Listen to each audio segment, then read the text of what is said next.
Okay. Um, Thank you all for being here. The We weren't 100% sure whether everybody got the message that the meeting was at 9 this month instead of 9:30, and so a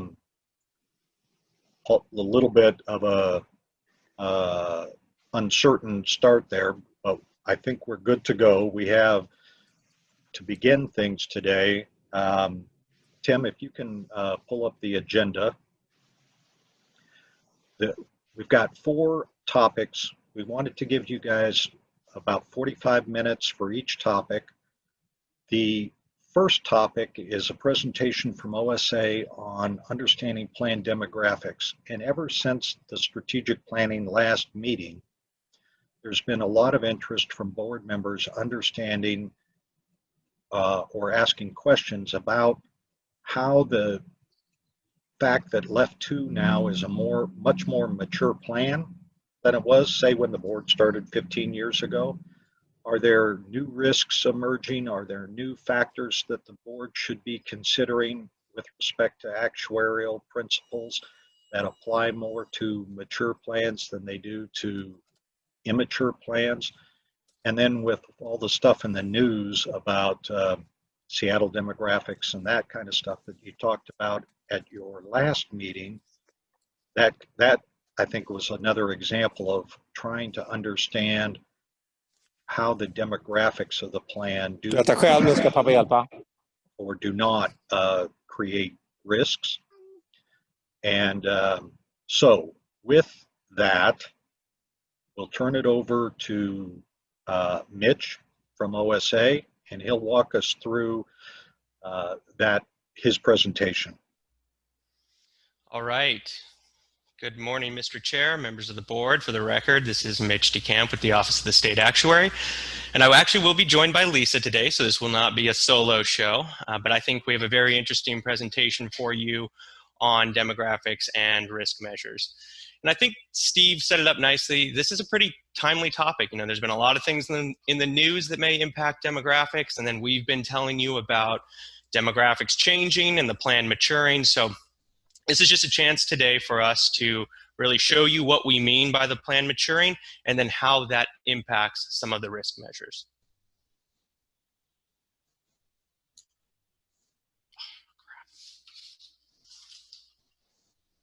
Okay, so specifically for today's presentation, we're going to start out and look at those demographics and how they relate to plan maturity.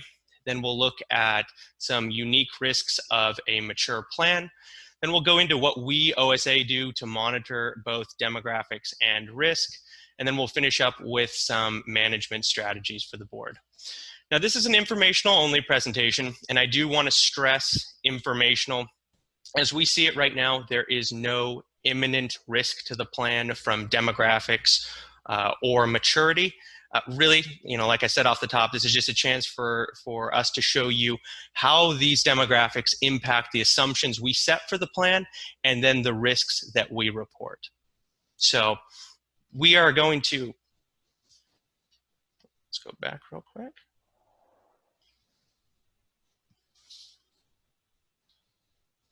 Tim, I don't think I have control anymore. I'm sorry here. I think we're running into a little technical difficulties. I can't quite control my slides. Okay, there we go. Okay, just a quick note on how this is going to be structured here. I'm going to cover half the presentation. Lisa's going to cover the other half. I plan to open it up for questions when I hand it off to Lisa, but you can feel free to get my attention as we're going through it if you have any other questions.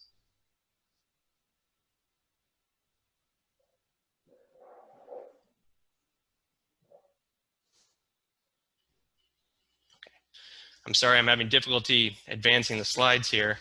So first of all, you know, what are...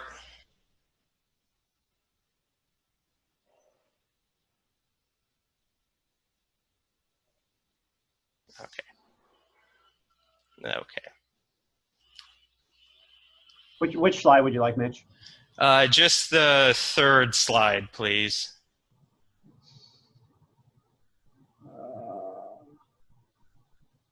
Here. Nope. One back, please. There you go. There we go. Okay, we are back on track, folks, I promise. Okay, first of all, what are plan demographics and why are these things important? Plan demographics, highest level, these things are defined by statistics. Things like average age, average benefit, average salary, and then how many members are active, how many members are retired. Why are these important? Well, they give us insights into the plan. They help us understand the plan better in terms of what plan provisions are going to impact which populations, how contribution rates are going to react when experience is different than we assume. And then maybe most importantly, demographics can tell us where the plan is headed and how risks may emerge or even change in the future. So plan demographics, very important. I want to look at some of those next. Tim, if you could advance it one for me. Okay, so here is Left2's plan demographics using the last 4 valuations, 2016 to 2019. And in here we have a lot of the demographics we just talked about. We have head counts, and then we have a number of averages. And I really love these sort of tables because you can learn so much about the plan over the last 4 years. You have things like head count for actives and annuitants both increased over this 4-year period. So we can see that the plan is open, it's gaining in active members, but also more members are retiring because that annuitant population is increasing. Average annual salary and annual benefits, those both increased year over year. So members are earning more salary in the plan, and they're also earning larger benefits when they retire. And then that average age in service, those are pretty stable over this 4-year period. So these are our demographics. Now, how can we use these to learn about plan maturity? Well, one kind of important note about plan maturity. The actuarial profession does not have a precise definition for plan maturity. Instead, they say to look at a lot of measures and kind of use that to determine a level of plan maturity. Look at actuarial measures and then look at certain demographic metrics. And for our discussion today, I want to focus on the demographic metrics because I think those are the most tangible to understanding plan maturity. And specifically, I want to focus on the active members and the average age of active members. I want to try to answer the question of where are these active members in their life cycles? Are they old? Are they young? Are they somewhere in between? And then in terms of risk, one of the most important questions, where are they headed? So that's what I want to focus on today. Let's see if I can advance it. And then Tim, I might need your help. All right, Tim. All right, so here is that average active member age. And here I've expanded the focus. Instead of just looking over the last 4 years, here I'm looking all the way back to 1980 and then all the way up to 2019, our latest valuation. And then I've even projected it into the future using our assumptions. So let me break down the highlights for you on what you can see on this graph. Down at the very bottom left, 1980, average member age, about 27 and a half years old. So the plan is really new, really young at this point. And then as we step forward in time, as you might expect, the average age increases, members continue to mature.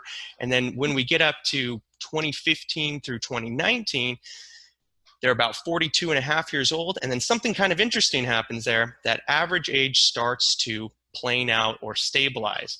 And it starts to stabilize because as members are exiting the system through retirement, they are being replaced by new members who are much younger. And this means that average age just kind of holds steady. So what's this tell us about plan maturity? Well, if we use this average active member age as a measure of plan maturity, we can really see how the plan has matured over the last 40 years. Started at 27 and a half years old, and now we're at about 42 and a half. And then when we look out to the future, what do we expect in the future? Well, we actually expect that the maturity kind of stops. It kind of holds steady at 42 and a half. And that's because Left2 is an open plan. And this is a feature of open plans where they kind of reach this ultimate maturity standpoint in terms of active member ages. And in fact, if we had looked at closed plans, Tim, if you could advance it one slide for me. We see when we look at closed plans like PERS 1 and LEF 1, those average ages just continue to rise. So PERS 1 and LEF 1, those average ages are in the mid to upper 60s, and that's because they don't have new hires coming in to offset those aging populations. So open plans, they eventually reach that stable average member age. PERS 2.3 average member age is about 46.5, and we are seeing something very similar in PERS 2.3 as we're seeing in LEF 2, where these systems are reaching the point to where they're starting to stabilize. And just as a point of reference here, LEF 2 new hires do enter the plan at about age 30. So we've looked at some demographics, we've looked at, I think we've shown how LEF 2 has matured over the last 40 years. Now that we have a more mature plan, what does this mean in terms of risk? And Tim, if you could advance for me. So in terms of risk, it means we have a little bit more plan maturity risk now. And plan maturity risk, now what is that? Well, that's specific risk related to aging demographics. And plan maturity risk usually shows up in two key features we see in mature systems. The first feature is there's a higher proportion of retired members compared to active members. And then in the event that we have plan experience that's worse than expected, we have less people contributing, and so we have fewer members making extra contributions. Those extra contributions falling to fewer members can mean there are extra risks for those contributions being made. The other piece of that feature that we see in kind of a little bit more of a technical vein is there are some liquidity risks in terms of negative cash flow situations. And that's just a fancy word of saying where money going out exceeds money coming in. And really that's not a huge issue for our plans, as WSIB does an excellent job managing that risk. So that's the first feature. The second feature we see is this ratio of plan assets to active member payroll continues to increase. Plan assets, that's just what we have to pay benefits, and active member payroll is the payroll that we collect contributions over. Now, if plan assets are much, much larger than member payroll, and then there's short-term shocks to those plan assets, either positive or negative, that can lead to contribution rate volatility. Now, I do want to point out here that some funding policies that are already currently in place, such as asset smoothing, do an excellent job of mitigating that risk.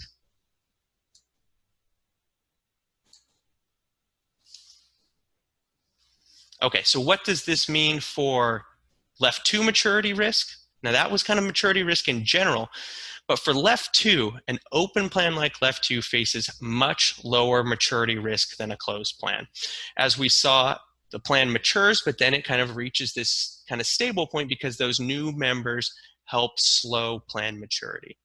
And then when we looked at those average members, we saw that they had matured to roughly mid-career, and mid-career members still provide a solid salary base to collect contributions over in the event that there are economic downturns. So kind of in summary here for you, yes, LEF 2 has more maturity risk than it did 20 or 30 years ago, but because the plan is open, because it's in a strong financial position, and because of the policies and the management by this board, we believe that the plan maturity risk for LEF 2 is still relatively low. Of course, this is a risk that we will be keeping an eye on, and of course, we'll bring it to your attention if there's any significant changes in this risk. And in fact, we do track and have started to publish information on this risk and many other risks on our Commentary on Risk webpage. And I believe Lisa is going to look at that in a little bit more detail in her section. So that wraps up my half of the presentation. I'm happy to answer questions on anything I covered, and then I'll hand it off to Lisa. And Mitch, Dennis, real quick. The average age, you said entering the LEF 2, just curious, do you have the numbers for the average age firefighters and the average age police separate, or? I don't. You know, we look at them on a combined basis when we set an assumption for the average age coming into the plan, and we don't delineate between police and fire. Okay. And how often do you update your average ages? Is that done, if we do this every year? Correct. Right now, those average ages are coming straight out of the valuation data we run, and we run annual valuations, which is why I was just able to pull all that annual valuation data all the way back to 1980. Creates a great historical record for presentations like this. Great. All right. Thank you, Mitch. Any other questions before I hand it off to Lisa? All right, Lisa.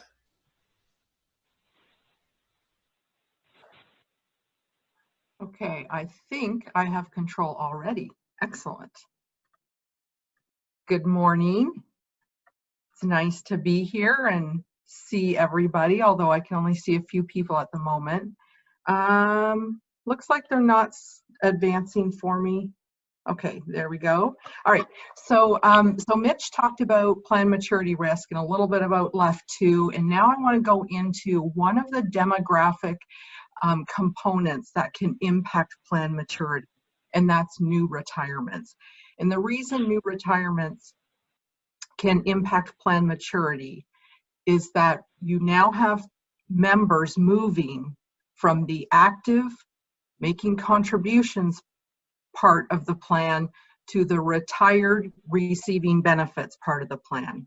So if you don't have new members coming in and you just have new retirements, more new retirements happening every year, then you can see how a closed plan starts to become more mature and faster.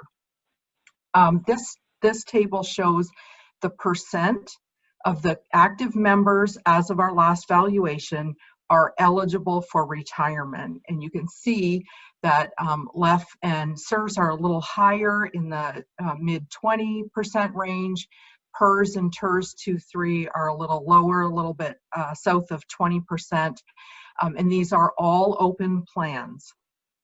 And with LEF2, and I also wanted to note that this means everybody that's currently active in the plan at this last valuation that are eligible for early retirement, normal retirement, or are even past normal retirement. So all of those members that are eligible for retirement are in that percent. And the reason LEF2% is a little bit higher is because LEF2 members are generally working past the plan's normal retirement age. So for example, in PERS 2-3, their normal retirement age is 65. Not as many members work past 65 as they do in LEF2, where the normal retirement age is 53. Next slide. So although we have 25% of the members that are eligible to retire, can you advance for me, Tim? We are expecting retirements to happen over several ages. So even though we have 25% eligible to retire in LEF2, they're not all going to retire immediately. So we know that they retire over various ages, and this table on the left shows you what the assumptions are right now for retirement in LEF2, and those assumptions are based on experience. So for example, if you have someone who is just turning 53 years old, we expect there's a 9% chance they're going to retire that year. Okay, so you can see that even at the earliest age, which is 50 is the early retirement age in LEF2, we only see or expect about 3% of members to retire at that age. So they are retiring over quite a long span. And so as an example, if right now there's 4,700 members eligible for retirement, but we're only expecting about 2,500 of them, a little more than 50%, to retire over the next 5 years.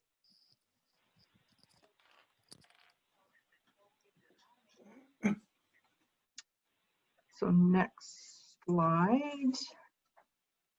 So those are our assumptions, but what if things are different than we're expecting? So what happens? What are risks showing up if things are different than we expect? So OSA monitors, we monitor the data changes every year as part of our actuarial valuation. So I know everybody reads that valuation cover to cover, and you're probably very familiar with the table in there that talks about gain loss. Well, maybe after this presentation, you might be interested in what that gain loss means, but that really, the gain loss table, us pension nerds really get excited about that because it's what tells us how different the experience has been versus what the assumptions expected it to be. So it's kind of a cool table, but it also, especially when we look at it year after year, it helps actuaries identify if something seems to be trending in a direction we weren't expecting. So for example, if we were seeing more deaths every year versus our assumption, and that trend was happening year after year, we'd want to stop and say, wait a minute, are our assumptions still reasonable, or does something need to change? Okay, so we look at that every year with the valuation. We also do a very in-depth experience study, which we talked to you about the demographic experience study last year. So every 6 years, we do a very in-depth study of the demographics and what's happening with the plan. And that can involve over 20 years of plan data. And we look at what the experience has been and what our assumption is doing. And on this table, this kind of gives you a snapshot of left to retirement experience that we look at in this experience study. And what you can see is in the first column of data, the actual, those are the actual retirements at those various age groups that we saw in the data. The next column over is what the assumption expected. So you can see that the assumption was expecting more retirements than we actually saw. And then the final column is how we adjusted our assumption. So like I said, we look at this in depth. We don't move our new assumption to match exactly what the experience has been, because there's reasons for that. As we've talked about before, history isn't always going to be the future, so we also incorporate our expectations about the future. But that just gives you an idea of how we do this analysis. And also, I think it's kind of interesting to see that actual column and again see that we're not seeing everybody retire as soon as they're eligible.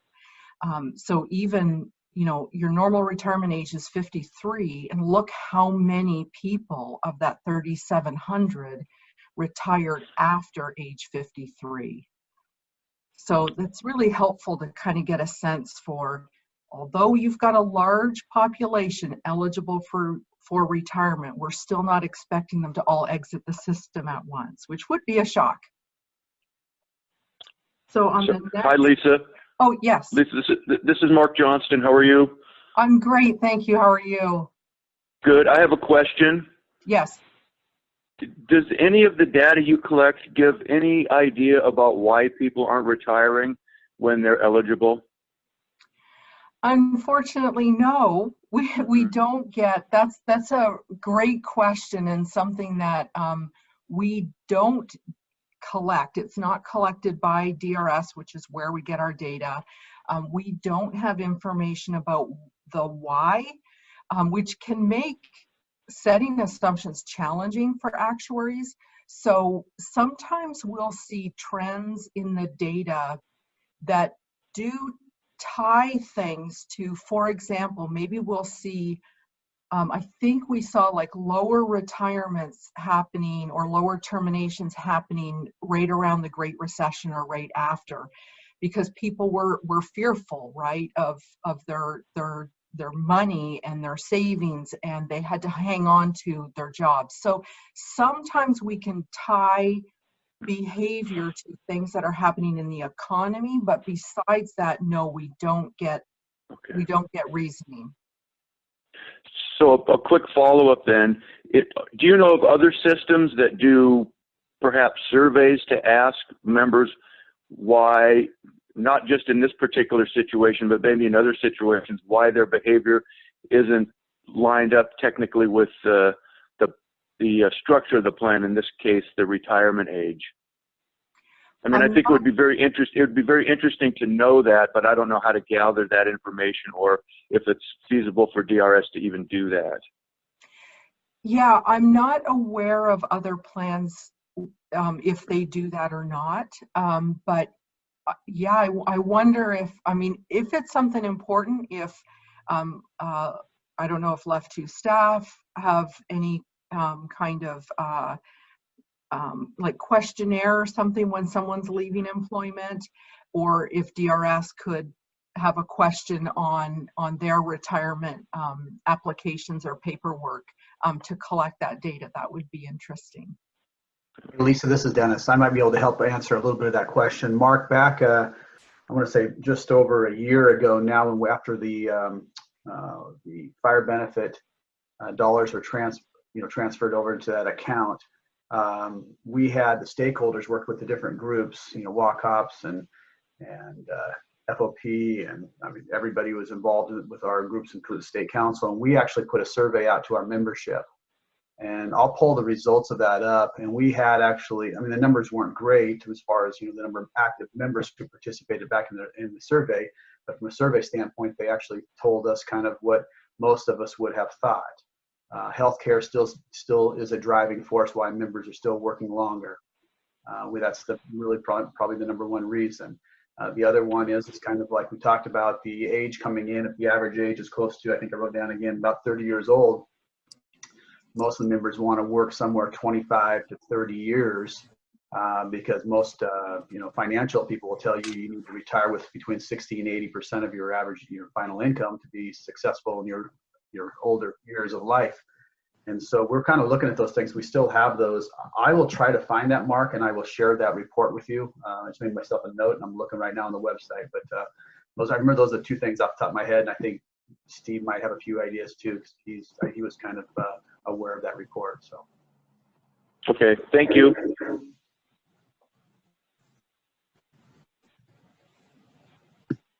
All right. So I think that's all the questions. I'll keep moving. So this graph we included in our presentation. You might remember it from last year. We shared this with you when we were sharing information on the demographic experience study, but it's a great visual, and I think something that maybe you could use with some of your members that might be asking questions about, well, wow, 25% of our population is eligible to retire. Are they all, all going to leave? And what are we going to do? Like, how are we going to replace that many members at one time? This shows you how our assumptions kind of model people moving through the plan and through the system. And so it's starting with 1,000 new members at age 25 and just modeling them through through the whole plan lifespan or active lifespan. And so you can see that we're seeing almost a little more than 10% leave employment in that first year. So we're already down to under 900 members. And then you can see them moving through. The green bars are all termination, so they're moving through termination. And then once they hit age 50, which is early retirement eligibility, you can start to see the retirement pick up and reach a peak around normal retirement, just a bit past normal retirement, and then start to decline. But it's a great visual to help people see that, hey, we're expecting this. We're expecting to have like a large group eligible to retire because we have them work out till sometimes age 70. And then the numbers at the bottom, this was showing the old rates versus the new rates, but just focusing on the new rates again. Of 1,000 members in your plan, we expect 580 will make it to retirement and retire from the plan. Now, that doesn't mean there's only 580 out of 1,000 that become annuitants, because some of the disablements, some of the deaths might have annuitants in the plan, and even some of the terminations when they're vested in their benefit might come back to become an annuitant at some point in the future. But it's just a great visual and tool that you can use to help members understand sort of some of the dynamics of the plan. Oh, it looks like I have control. This is great. Okay, so then we also looked at how the future could look different. What are some of the risks if we had a large unexpected shift in demographics? So we're already looking at what's happening every year in the valuation. We're doing our experience studies, but what if something happened and we had a large, say 15% of that 25% eligible to retire just retired in 1 year? So how would that impact the retirement plan? So first of all, if that did happen, that experience would be included in the next valuation. That experience would be part of the calculation of the new contribution rates, and it could impact the contribution rates up or down. And as I mentioned, because we look at data changes every year as part of the valuation, we would stop and say, does something need to change in our long-term assumptions? Is everything still look good? Do we need to make any adjustment for going forward? Now, your minimum contribution rates under your current funding policy. So let's step back. Your funding policy starts with the aggregate, and then you have minimum rates based on the normal cost of entry age. So that minimum rate policy that you have in place actually is really protecting contribution rates from huge unexpected demographic changes to some extent. It insulates it, so to speak. So it's another pro of your funding policy. It is helping, that minimum rate is helping with rate stability. You won't see quite the same fluctuations with a large demographic change that you would see with your underlying rate. And we will look at that next. So last month, Jacob shared some analysis that our office did on just some scenario testing if the Seattle Police Department lost a number of members and they were not replaced. So remember, normally as the plan moves along, members retire, new hires come in. We did some analysis if we reduced the membership from Seattle Police Department and they were not replaced. And in the table, you can see now under this middle column, we looked at just 700 terminations from Seattle Police Department. And then this last column, 90 terminations, 90 retirements. And you can see that the underlying aggregate rate, that first row of numbers, has a much larger change in your contribution rate than your minimum rate policy. So that just shows that your minimum rate policy under your funding method, under your funding policy, is insulating the plan from large swings in contribution rates when you have an unexpected change in your demographics. Now, I also will note that these impacts we're seeing here in this table, as I mentioned, we're assuming no new hires came in for those exits. We expect that if we did have a large exit of members, more than expected, so again, these are terminations or terminations retirements above the assumptions, right, above what we were already expecting. If we had that happen, but we still had new hires come in to replace them, we expect that these impacts would be even less. So it just shows you that the plan really is in a good position to handle some unexpected changes in your demographics.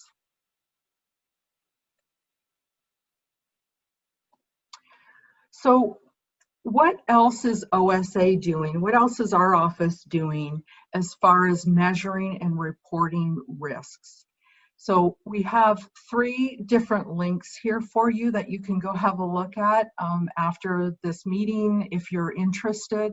The first one is we update our select risk measures every year. Now those risk measures are compiled for the whole plan.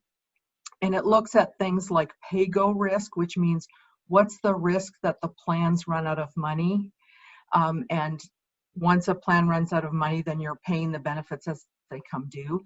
And then we also look at funded status risk. So you can have a look at that, but again, it's all Washington State retirement plans combined, and really that pay-go risk is really in the plans 1 that are closed. We also perform a risk assessment assumption study every 5 to 6 years. So that goes through all of the assumptions that we use in our risk measurements. So you can have a look at those if you're interested in those assumptions. And then the third one is a new web page on OSA's website that talks about commentary on risk. And this explains various risk measures. It was updated in September to include plan-specific risk measures. So you can actually go to this page, and I am going to attempt to do this, but if it doesn't work, look at that. Hey, technology is on my side today. So if you click on that from this presentation, it'll take you right to our page on commentary on risk. And this is quite extensive. Our office took this on, and we're pretty proud of it. It's a great tool for you. So it goes through, and you can look at ways to measure risk. You can click on that, and it talks about different tests that we do in our office. So if you ever read some of our fiscal notes and we talk about sensitivity testing, or we talk about our risk measure, our risk model, those are explained here. You can look at demographic risks, which shows the sensitivity of funded ratios to mortality improvement. You can see left 2 over here. We have results for left 2. So, and then the one I wanted to spend just a tiny bit more time on is the plan maturity measures, because that's what we've been talking about today. So if you click on this is a pretty big section, and it's kind of cool. So we go into several of the plan maturity risks, just a few that Mitch touched on, affordability and enterprise risk measures, where it's looking at contributions, required contributions as a % of the budget. So you can look through that.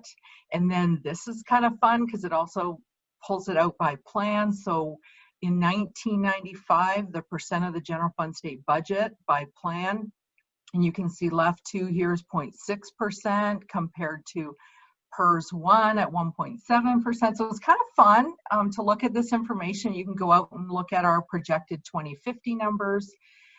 We have contribution rate volatility measures. And then the one I also wanted to look at is other plan measures, where we can click on. So we specifically have a few laid out here, and then click on all other plans, and it actually does go through each plan. So PERS 23, TERS 23, we can slide down to left 2, and then you can see some of these measures where we're looking at the headcount ratio that Mitch was talking about, the cash flow ratio, and it's showing numbers from 2009 out to projected in 2050. So kind of some really cool tools that we have on here for you to look at. And then we can even look into contribution benefit payments. We were talking about that, like contributions in versus benefit payments going out of the plan. So anyway, some really great tools there for you to look at for your plan. And that's something that OSA is doing on a regular basis. And you can be certain that if we see something that is concerning us, we will be bringing that to you. So the final part of our presentation, just wanted to spend a little time talking about risk management strategies. So as we just went through all of the things on the prior slide that OSA is doing on a regular basis, some of that came from a new actuarial standard of practice for our profession, which is requiring us to disclose certain risk measures for our clients. So some of that work I just shared with you on our website is a result of that standard of practice. Basically, you know that saying, what gets measured gets managed. So if we're not measuring it, we might not be managing these risks, but we are. So that's some of the work OSA is doing independently. Oops, got ahead of myself. And some of the things that the board can do as far as risk management strategies, and these would be in conjunction with our work that we're helping to support you in your decisions. But one of the risk management strategies is fully funding your pension plan, which you have been doing year after year. Your plan has been fully funded, I think, for probably the last 15 or so years, been north of 100% funded. That's really important because that helps the plan manage unusual times. So it helps the plan get through difficult economic or maybe even demographic times. So that's a really important one, which the board is doing. You get a big check mark on that box. The second one is adopting reasonable assumptions. We talk about this regularly. We bring economic assumptions to the board every 2 years, demographic assumptions every 6 years. And so that's really an important thing and something where I think we work very well together, our office and the board, in reviewing assumptions, and the board has a great track record of adopting what we would consider reasonable assumptions. And the final one is adopting future benefit enhancements with prudence and care. And that really comes down to reviewing the actuarial analysis on a benefit improvement and making good decisions on any benefit enhancements, so that you're looking at them, understanding what kind of initial impact that might have on the plan, but also understanding any future impacts that might have on the plan. So adopting benefit enhancements with prudence and care is really important also to keep the plan healthy and strong for the long term. So that is the end of our presentation. Both Mitch and I are happy to take any other questions you might have. Hey, Lisa, Jeff Holy, I've got my usual question just for you. Awesome. I'm ready, Jeff. You know, I'm looking back in slide 8, and I've been trying to reconcile this. The bottom bullet is worded in an interesting manner. It says, left 2 members generally work beyond the plan's normal retirement age, leading to a larger percent eligible for retirement. I get that, but what happens if you take raw, and I'm trying to find out, there's different motivators for public safety and teachers and admin and you know, social workers all to retire.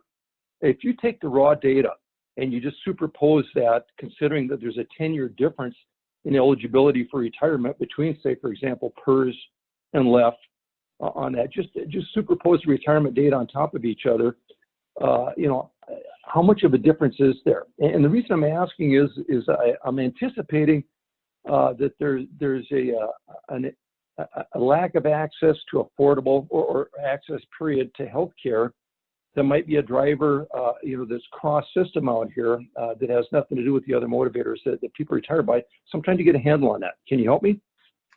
I think, well, let me give it a shot first, but I'm not sure I have all the answers. I think now we have not done that. We have not superimposed those retirement ages between different plans. I think what we would still see is that in the plans that have a later normal retirement age, they will tend to be later retirements than what we're seeing in LEF. But I agree that there are probably some reasons LEF members are not retiring as early as they're eligible to, and probably medical care could be part of that, but I don't know the answer to that. Was there anything else, Jeff? No, I'm just trying to get a flavor. Jeff is fine. I'm trying to get a sense of if we remove the retirement eligibility, is there something that's just a decision maker that's universal for when everybody retires? If you can retire at 62, but you don't have medical coverage till you hit Medicare at 65, or if you can retire at 53, and have time to have a second career, for example. I mean, I'm trying to get a handle on the whys. And you touched on that, and I think the why sometimes is the real driver into the decision-making process we have, rather than just the raw data here. Yeah, and I mean, so one thing I'm quite certain about in the plans that have later normal retirement ages, that you will see later average retirements in those plans, because if they go out on early retirement, say like age 60, right, which is a normal retirement age for LEF 2, but it's not for PERS 2, a PERS 2 member is going to have a reduction in their benefit for early retirement. So that is certainly a driver in those plans having later retirements, because members don't want to take that reduction in their benefit for an early retirement. And then there's, I'm not certain how medical coverage works, retiree medical, but I do know that for example, like a PERS 2 plan, you actually have to start your pension when you leave employment in order to be eligible for retiree medical, which means if you're going to go before normal retirement, you're going to take a reduction in that benefit in order to be eligible for retiree medical from the state. So I'm sure there are a lot of connections to, state retiree medical, Medicare, early retirement reductions to your pension. I think all of those things play into what's happening with retirement behavior between plans. Thank you. Briefly, Senator, the survey that Dennis Lawson mentioned earlier that went out to all the LEF 2 stakeholders from the different stakeholder groups, they asked that question of why aren't you retiring? And the top two answers were lack of access to healthcare and benefit adequacy. So, different experts will tell you, for instance, you might need 60% of your pre-retirement income in retirement, or maybe more. Well, if LEF 2's average start age is 30, then to get to work 30 years in LEF is a challenge anyway, but to get that benefit up even to 50% would require you working to 55. So I think the combination of those two factors is what showed up in the survey: lack of access to medical and the benefit adequacy issue. You can't afford to retire quite yet. Copy. Thank you. Any Okay. other questions? Well, your presentation was very timely. And I hope that all of the board members who've been having questions, whether it's related to Seattle or whether it's related to other things about how the demographics of the plan may or may not be creating risks, have all got that reassurance from your presentation today that these risks are ones that you're aware of, that you guys are paying attention to, that that a lot of the funding policies that have been adopted by the board already protect the plan. And so that I really appreciate you guys joining us today with this information. Very timely. Thank you. Yes, I will just reiterate that, yes, this would be a different presentation and a different discussion if, one, the plan was closed, as Mitch walked you through in his section, or two, if the plan wasn't fully funded. Because when the plan isn't fully funded, any of those risks become larger in magnitude. All right, thanks again. We're going to move on to the second item on the agenda. And this was a survey Tim sent out to all of the board members ahead of time. What we're hoping to generate from this discussion, we kind of threw out two sample questions. We wanted you to think about them ahead of time and then come back to them so that you'd be prepared to talk about them today. As staff, what we're hoping to hear from you today is, are there perhaps things that you see as risks, you as board members see as risks that haven't quite got the same attention or discussion in board meetings or on agendas? An example today might be Senator Holy's question about access to medical. If there was increased access to medical, would more people be retiring, and would that be a risk? That's not something that we've talked about on the board agenda, but as you talk about those things that you see as risks, it helps us now know what kind of information we need to be looking at and preparing to present to you so that you guys can better understand and manage those risks. That's really what we're hoping as a team to get out of this discussion. So I'm hoping all the board members will participate in this fully, even if you're uncomfortable. Hopefully you'll kind of get over that discomfort here for the next 30 minutes or so and talk about what you see as the greatest risk to the plan, and then sometimes if you talk about what you see as the greatest strength of the plan, that helps also, just that dialogue then leads to some of those new or emerging expectations that we're trying to identify. One of the,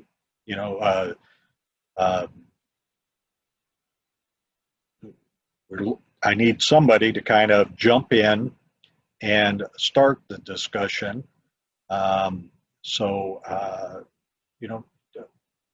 Would Senator Holy, would you mind maybe talking about that first, kind of getting things going? Well, sure. I guess I'll follow up on my previous point. I guess, Steve, you can see a theme where I was going with this. The greatest risk to the plan. I think there's a lot of potential risks out there that have to do with the legislature not understanding the operation or maintenance or the actuarial basis for a trust fund's existence, and there might be some attempt to take one-time money out or to justify to themselves. I mean that's an ongoing risk. So I picked something unique today, looking at this, and I'm trying to figure out if you had a substantial risk, what would happen if we had socialized medicine? Would that create something if you had an alternative funding method that didn't have anything to do with our retirement system, that put socialized medicine in place, just anticipating we could have a change in party change in regime change in philosophy in government in the near future. If that happened, would we have a deluge of the people that are the highest earners because they've been on the department the longest to suddenly leave the system in bulk and to anticipate that kind of an impact? I mean, so as a starting point, maybe a discussion could begin there. Yeah, see, that's a great example of something that we haven't talked about with you guys. It's not a risk that's been talked about or discussed in any kind of depth on any of the board agendas. So I appreciate you bringing that out, because that is one where now, we won't do it in this discussion, but that's the kind of thing that we're hoping to hear from you today, so that now in the future we can, for instance, go back and look, talk to OSA, look at what data is out there from other plans, for instance. If that was identified as one of the top 2 reasons why people aren't retiring at normal retirement age. So if that went away and more people were retiring, instead of, say, 1/3 of the population retiring at age 50 to 54, like the slide Lisa had earlier, what if that number jumped to 2/3? What kind of impact would that have on the plan? Now that we know that that's something that you're looking for, Senator, we can do a much better job of meeting that expectation. So I appreciate you bringing that out. I didn't get a chance to look at the survey results that came in, so I don't know who else responded and had information where you guys came into the meeting a little bit, but if there is somebody else who identified a risk or strength, Mark Johnston, would you be willing to kind of go next, if you will? Sure. I remember the survey, and one of the big risks from my perspective, I've been around for a little while, is the legislative risk in times of like we're in now with a huge economic downturn.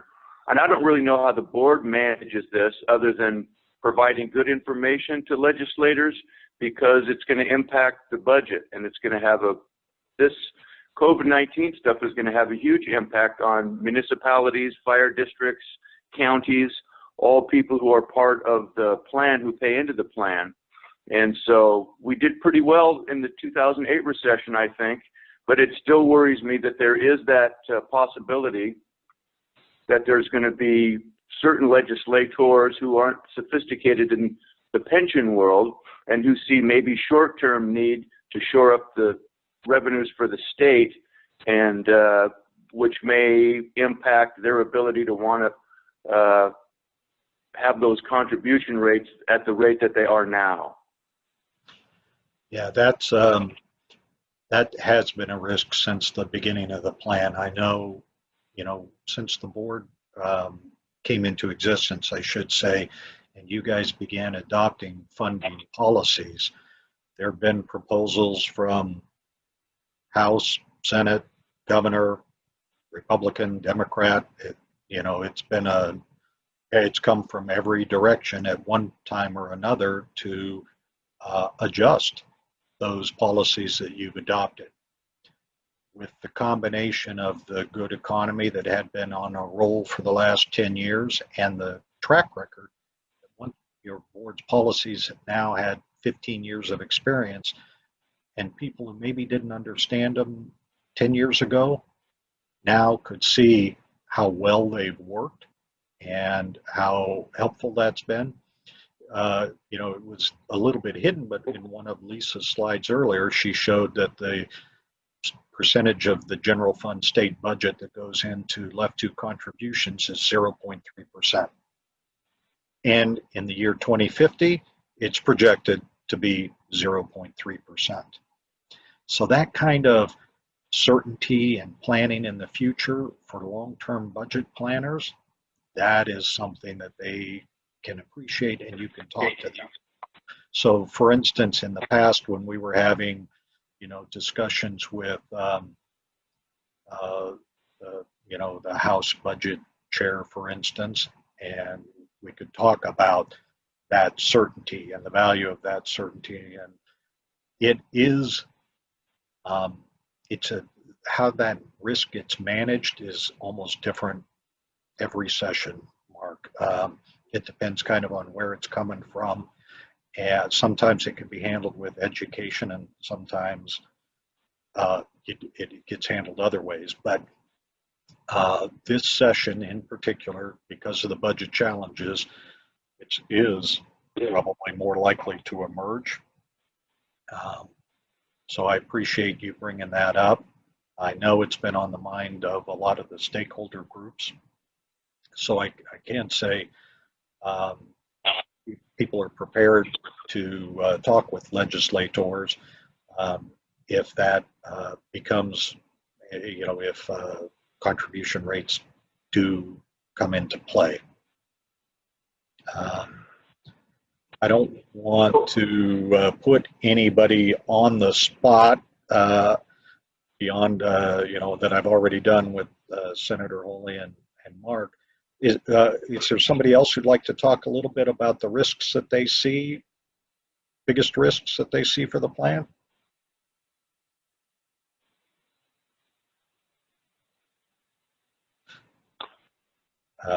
So, Steve, this is Mark again. Just a quick comment to kind of follow up on that would be, to the extent that the board does things and that everybody on the board sees their essential responsibility as fiduciary responsibility to the plan, I think that's been very helpful and helped the board be successful in maintaining stable contribution rates in particular. And then when we talk about benefit improvements,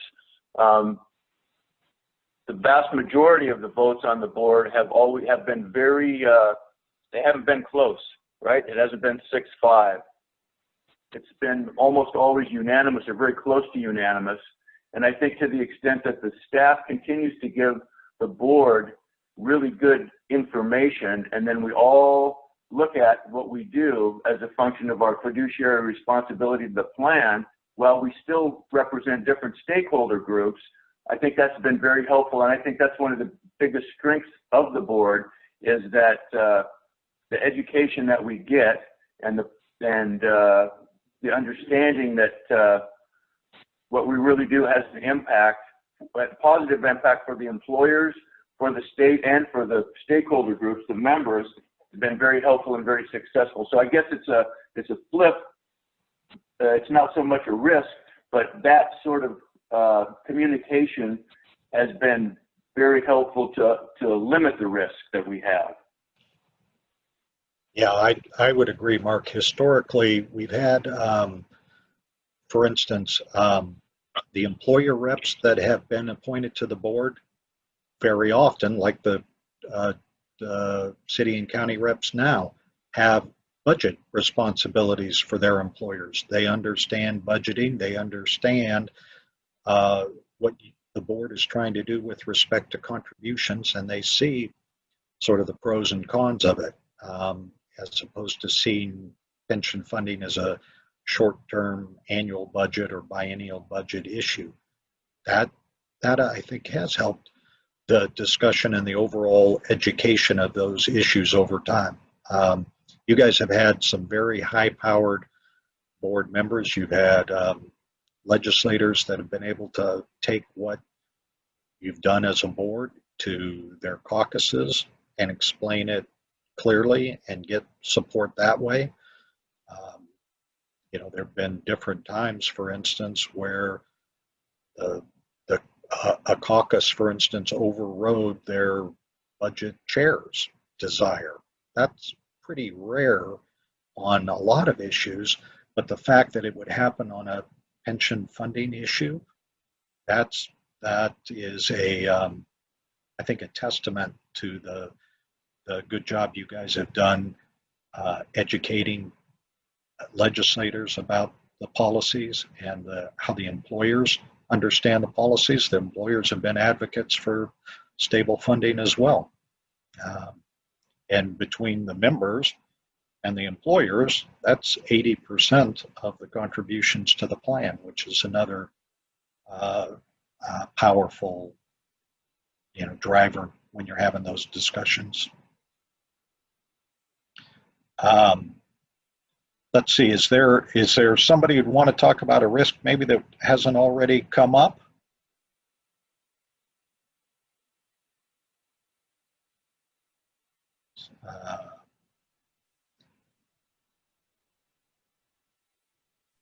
I always get a little bit nervous, calling on somebody because I'm worried that I'll get fired if they don't. But like Representative Berquist, would you be willing to volunteer? Sure. So obviously, kind of back to what Mark was talking about, the legislature is always a risk. He did discuss that. I still recall like the early 80s budget situation where we tried to save a couple $1 million here or there by not putting the state portion into TERS 1 and PERS 1. And we are 40 years later in the hole, still billions of dollars to recover from that. I think we're supposed to be digging ourselves out of that hole by the end of this decade. One of the things that kind of strikes me as a risk is something that we're not doing yet, and that's the benefit improvement account. It's kind of sitting out there with it's a large amount of money, and I think there's decisions that we're going to need to make in the near future, not too far off, where we try to decide how best to benefit our members in the plan, and I think that's going to be a very important decision, and it does carry some risk depending on how we deal with that. Yeah, that's been something that we've heard quite a bit about, and we've got a segment for your strategic discussion specific to that. I think it's actually coming up next, and we'll dig into that because there's a number of stakeholder groups and other board members who've shared that concern. Representative Berquist, you're right on point. Let's see, who else? We've still got 15 minutes, and I don't want to shortcut or cut off your discussion. This is very valuable to us because if we're not aware of it, we can't prepare for it and help prepare you for it. So who else would like to share their thoughts? This is one of the dangers of a virtual meeting. When you guys are all in the same room and you start talking, it flows very naturally, and we just get to sit back and listen to staff and take notes furiously, and it's always been super productive. So this is a little bit more disconnected, but hopefully we can get some more ideas out there. So, Steve, this is Mark, and I just would have a question for you, and I don't even know if this is a risk or not. But we had a discussion a while back about the maturity of the plan, and I'm wondering if the current investment portfolio from the State Investment Board is looking to the future to see, because we're going to have more payments now than we have ever had in the past, and if that's something the board should be aware of, or we don't really manage the money, right? I mean, we don't do any of that, but I'm just sort of thinking about if there's an issue there for more retirement payouts as the plan becomes more mature. That's a great point, and we can provide you more information on that type of stuff. Even though the board doesn't have a responsibility for managing investments, educating you about what the SIB is doing is something that we could increase. Right now, we just get the annual report from the director of the SIB, which is coming up, I think, in December this year. They, and that's one of the things I specifically usually have her talk about, because I know it's important to you guys, and because I know the SIB is aware of it, and they are managing it. They do very sophisticated cash flow analysis. So, for instance, they know that more teachers retire July 1, and that the cash demands are going to kind of peak a little bit there. And so they need to make sure that they've got cash on hand. With the commingled trust fund, including active plan members and closed plans, that's very much helped them manage that cash flow. If you were, say, if you had left one, for instance, almost no active members. If they were in their own investment portfolio, it would have to be very different from the commingled trust fund because of the cash demands and the lack of cash coming in. But by being a part of the commingled trust fund, it allows the cash coming in from all the plans to sort of help manage the cash demands of the more mature plans, if you will. And we can ask Teresa again to maybe talk about that feature of the commingled trust fund in more detail in December, and we can get some specialized presentations on that if that's something that you guys want to understand better.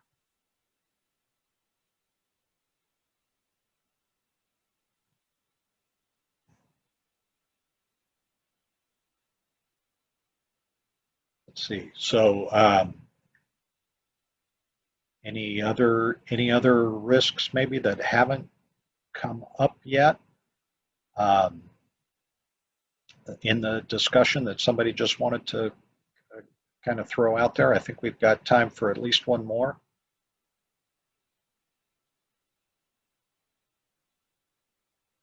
Mark, that was another really good example, so thank you for that. All right. Then we're just a minute or two ahead of schedule then, I think. So let's go ahead and move into number 3, which was kind of the topic that Representative Berquist brought up and that I've heard from a number of you about, which is what is going to happen next with the benefit improvement account, and in particular for us as your support. What do you need from us to help move this along? So things left off after the survey went out and last session. I think the general idea was wait until this coming session, do some study of the different pricing that was out there and see what, if any, benefit improvement legislative requests made sense for this upcoming session. And then the world changed on all of us. Nobody was quite sure how much money was in the benefit improvement account there for a while. The market dipped and bounced back, and the state was trying to figure out the budget issues now that are facing, and so the idea of running legislation this upcoming session was kind of got complicated by that. I don't know how many of you, but in particular, what we'd like to hear from you guys is what more could we provide to you, whether it's as board members or whether it's as representatives of the different stakeholder groups or the legislature that are considering what to do with the benefit improvement account. What can we do to help you?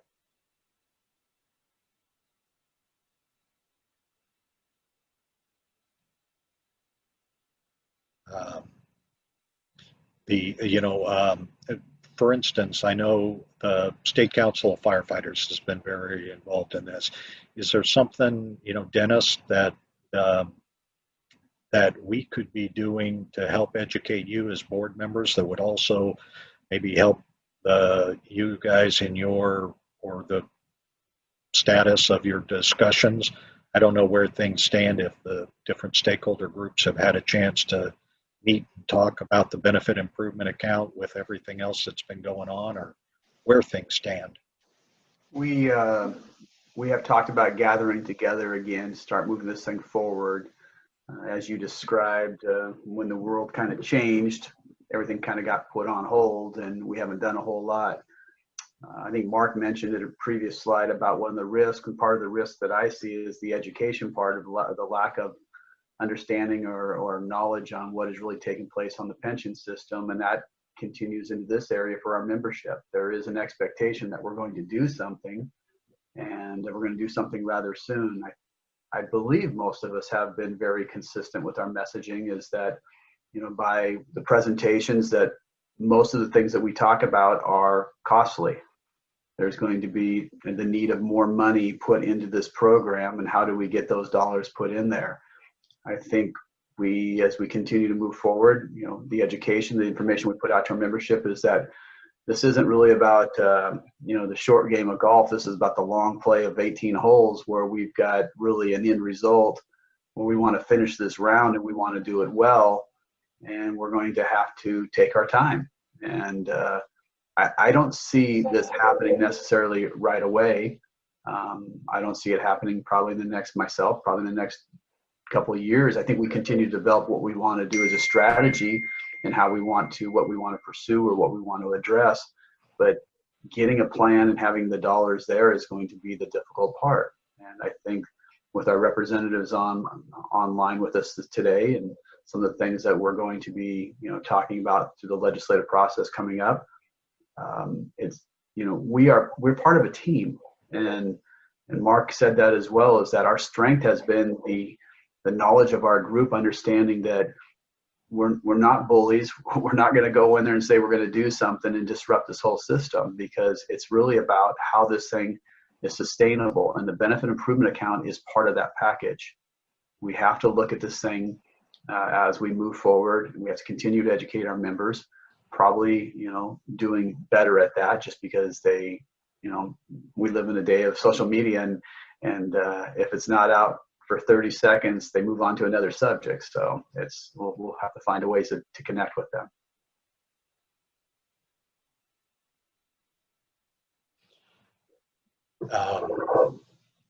I had a chance to talk about to WACOPS recently for their strategic planning, and I know a lot of the questions that came up had to do with the benefit improvement account. So you're right, Dennis. It is on the minds of a lot of the members, and I think they're trying to figure out what the plan is and what the timing is. And I told them, I don't know the answers to those questions. Do you guys feel like there's a general understanding of all the pricing work that the board has done? That was one of the things that I heard about, was there didn't seem to be as a lot of members who understood, for instance, the expense that you brought up, Dennis, how much some of these benefits cost. And then I know there was some discussion about priorities of what benefits were kind of a priority when you guys did all the stakeholder groups did the survey. But then I wasn't 100% sure how those priorities got communicated out to the memberships of all the different stakeholder groups, because there also seemed to be a lot of different ideas about, well, why not buy this benefit? And it was like, well, that didn't seem to be the priority. But anyway, Is that something that either would you guys feel like discussion of the different pricing or a refresher on the pricing would help? And is some kind of discussion on priorities for benefit improvement in the future, whenever that is that something that you guys feel would help as well? I Steve, think so. Oh, go ahead, Senator Rivers. oh, sorry. Steve Nelson, not Steve Berquist. I know for my part, that would be, as one of the newer members, that would be very, very, very beneficial to me. Yeah, and that's, see, and that's great feedback. Thank you, Senator. Because if that's the kind of stuff that you want, we can we could put a briefing, for instance, on the agenda for November, just to give you guys a kind of a heads up about where things are, both for the newer board members and for the ones who've been around for a while. I think that we can do that in November. I think the real helpful part for me is Representative Berquist, is to see, not only I heard we received feedback from members, right? I think there were surveys sent out to quite a few members and that were received back as well. And maybe kind of identifying what those priorities were and pricing all of those out, even if I don't know if they all have been priced out already or not. And then kind of with two lines of pricing, it's one for active members and one for all members. I think seeing those numbers will really just all together. I know we've seen most of them, but just getting everything out there, seeing the impact. 'Cause I know there's a lot of discussion on, who would we give this benefit to, and I think a lot of the feedback I was hearing is it's not just active members, probably all members, retired and active. So understanding those impacts financially and what those numbers are, just all side by side, I think would be helpful for us, but also helpful for just the members at large. Okay, that's good. That we did. That'll help as far as like putting together the pricing information for a November presentation. We can certainly make sure that the retiree piece is captured as well, because I'm fairly certain for virtually every benefit improvement, we asked OSA to look at the cost, both prospective only and retroactive. So that's, I think that's doable. See, what, when you were talking about some of the potential legislative risks, Representative Berquist, is that something you could maybe share? Is that something you're comfortable talking about more? Are you worried, for instance, that if the board doesn't come up with an idea for a benefit improvement, or the police and fire doesn't come up with an idea for a benefit improvement, that somebody else might come up with a plan for what to do with that account? I guess the longer we take, the more opportunity there are for members to get impatient, and that's left to members. I see. If they start talking to legislators who aren't on boards like this, and I mean, anybody can drop a bill in the legislature, and any bill can gain momentum without even people realizing it. So just making sure that the members understand that there are some benefits for us being very communicative with all the members of left two, but also all the legislative members about kind of where we're headed and what our timeline is would be helpful. Yeah, that's a good point, because even in the past, where the board has talked about an issue, has taken a position on an issue, if there's individual left two members who disagreed with that position, and they were willing to, and they talked to legislators and found a legislator who was willing to kind of take that issue and take the board's decision on, that has happened several times in the past. And so that's a good reminder that the benefit improvement account is a prime target for that kind of impatience or disagreement to manifest itself.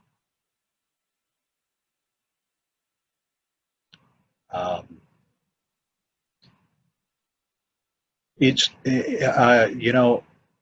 my general, and this is just Steve talking, my general impression was no expectation that you guys would be recommending legislation on using the benefit improvement account this upcoming session.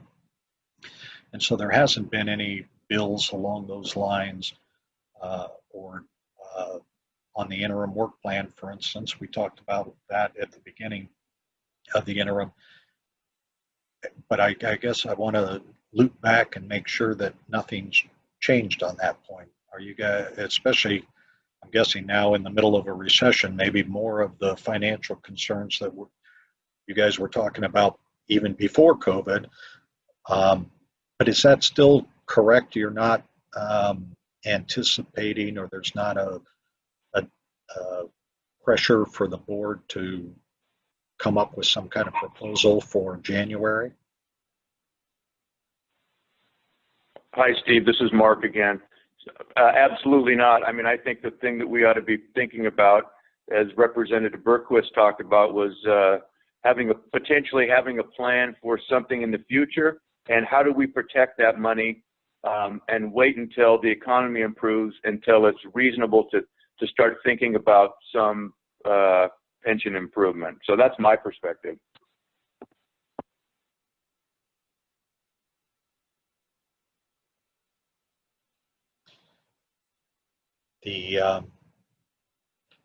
Senator Rivers, to kind of get back to your point earlier, if we were to do a presentation in November that would focus on maybe a little bit about the history of the benefit improvement account, but really sort of consolidate all the pricing work that's been done for years and have that simplified, and then maybe give an update on how much money is actually in the benefit improvement account, so you could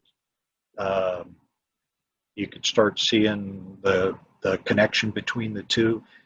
Is that the type of presentation that you think would meet your expectations, be the most helpful?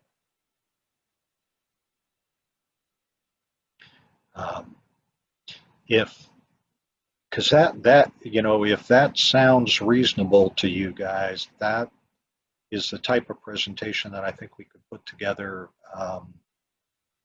fairly quickly. Is that, if that seems to be on target, sort of bring all the most recent pricing information, get it together in a understandable format, and get you guys an update on how much is in the benefit improvement account, and then that kind of background, or we can put that together we can put that together for November, I believe. Hey, Steve, Dennis here. I think that would be wise, because we're actually not wise, but helpful. We're meeting on November 9th. I believe that's correct. Yeah, our next meeting, I think that's right. Yeah. 9th or the 10th. It's coming up quick. We got a quick turnaround. Right. And Teresa Taylor from WACOPS just sent me a reminder that we're meeting on the 18th as a stakeholder group. So it'd be helpful to review this information, have our conversation as a stakeholder group or groups, and probably get back and maybe have a conversation maybe a little bit in December. At least I can report on it. Yeah. All right. That gives us a good, it's always good to have some deadlines, and that'll help drive this along as well for us.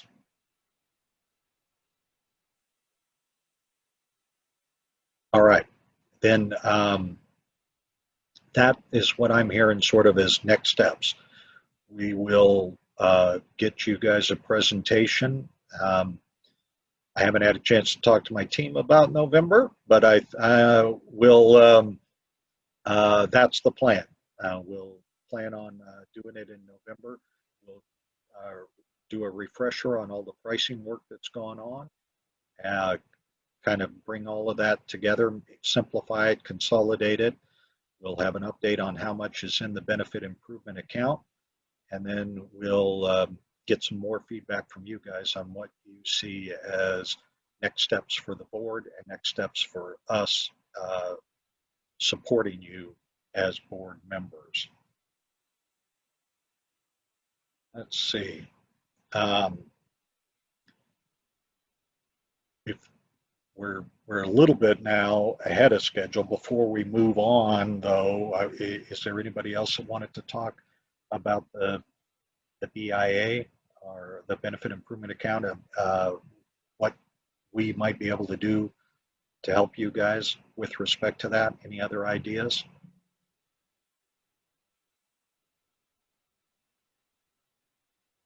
Okay, because then we'll kind of move into the final item on the agenda, and it's sort of an interesting segue. One of the things that I've been joking about with some of you is, expectations have changed. When all of the, when COVID hit, everything moved virtual. All of the meetings now became virtual. Not only how services were delivered changed, but what those services were. So one of the things I've kind of teased about is one of the new expectations very much feels like all the meetings have to be done before lunch because you guys don't provide us lunch anymore. And so we're not going to work through lunch anymore. And, that's real life. I don't know if that's some of what's going on even now this morning. That's just why I brought it up for this segue.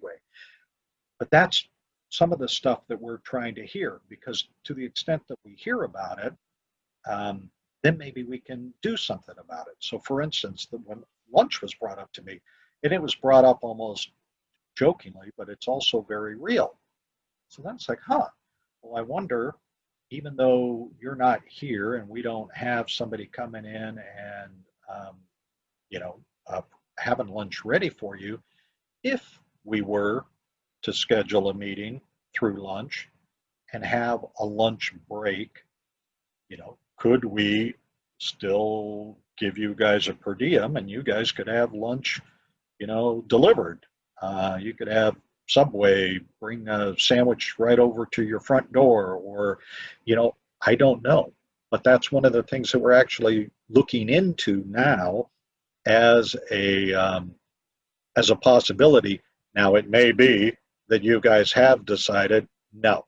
Now that we've done 2 hour, 2.5 hour, 3 hour meetings, and we've gotten used to that. No, Steve, you're never getting us to go back to the 4 or 5 or 6 hour meetings that we used to have in the past, no matter how good the lunch is. But that is a kind of stuff that we want to talk about now. I think it's fair to say in April, the general consensus was we're doing things differently right now until things get back to normal. And then as April has moved on into July and August and October, and looking to be maybe even next April, maybe even to some extent next October, although I hope not, you start to wonder how much of the getting back to normal is not even an expectation anymore.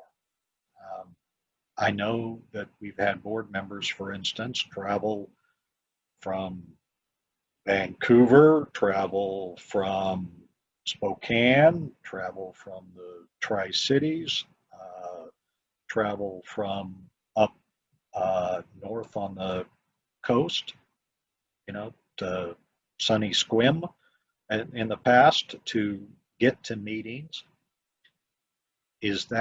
Is now maybe one of the new expectations that now that we've done virtual meetings, maybe we want to continue offering that in the future forever as an alternative to requiring members to travel or phone in. If so, then we can start, do we want to have hybrid meetings? I know we're not really expecting you guys to answer all these questions today, but we would like to hear your thoughts, hear your feedback. It used to be expectation interviews. Those were always in person. I would come to your home territory and wherever you wanted to meet, whether it was for coffee or for lunch or in your office or whatever was most comfortable for you, that was the key thing. And then that promoted the kind of open expectation interview discussions that were super helpful for us. Well, this year that didn't happen, so we're doing them over the phone, and that's a change. Is that a good change or not? Those are the kind of things we're trying to figure out. Trustee education is all online right now. For some of you, maybe that's working out well, and for some of you, maybe you don't really care for it. Those are the different types of services that we provide. We threw a couple of bullets out here on the slide to give you an idea about different things. I've talked about a few of them, but just to get the discussion going.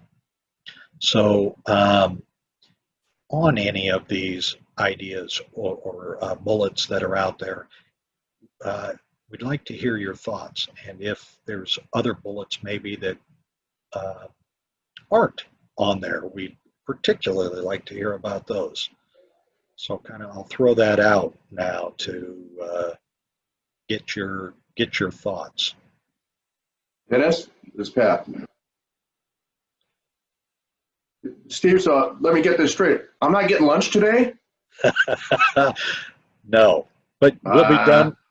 But you'll be done before lunch. Let's see. That kind of sucks. Well, let me just throw that out to you as a thing. If we were, if we were to able to, like, I don't know that other boards have even asked this question yet, but we are, and when we get an answer, if we were able to get approval to use, up to whatever the lunch per diem is, and you guys were able to combine that like we used to do to have lunch provided, and you could get a DoorDash or somebody to, Uber Eats, come over and bring you lunch. Is that something that would even, appeal to you guys or not? I think it'd be too much of a problem honestly. I think what we're doing now is working well. If we were all together, the idea is that if we're all together, we can stop for 15 minutes, kind of have a little conversation with each other, and then have a little bit of lunch. But that's not the norm anymore. This is the norm, and from my perspective, this is pretty efficient as we go. The meetings themselves were nice because there's certain people that you don't see until you go to those meetings for the whole year. So, but besides that, for efficiencies, this is probably the best way to go. We switched to Zoom for the meeting today so that at least you guys would have the possibility, video to see each other. Is that kind of at least a step in the right direction for that connection, Ade? Yeah, actually, what I would like to see is to see the attendance since we've been doing Zoom compared to last year. So if the Zoom has improved attendance, I think we probably want to use a little bit more of that. But if the attendance is pretty much about the same, then there's a benefit in physical contact. I think even if we want to implement Zoom, it would be good to start now and then get together, because that is what builds relationship. And I think one of the strongest strength of this board is the relationship, where we listen to one another, and even with a different opinion, we get to try to understand the other. And I think that came about through the interpersonal relationship. So maybe because some of us are the old school, so the physical human contact, I think, is important. But the reality is, if this Zoom is helping us with more attendance, then we want to find a way to include that in our meeting. Maybe we'll do 3 Zoom a year, whatever, because I think it makes it easier for people to participate. It minimizes the impact, especially for someone coming from Spokane or coming from far away. It makes it a whole day event, or even 2 days for that matter. So I think, and I think this is more convenient. By the same token, the human contact is also important too. Yeah, that's an interesting point and an excellent point, Ade. We can pull up the statistics and see what effect, positive or negative, the remote meetings have had on attendance, and kind of do a comparison, see whether it's been how it's helped in that respect.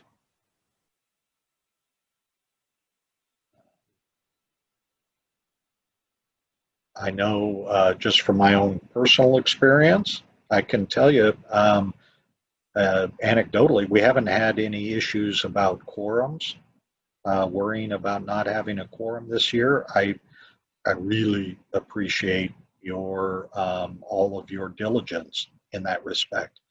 And that had been a challenge in past years with vacancies on the board.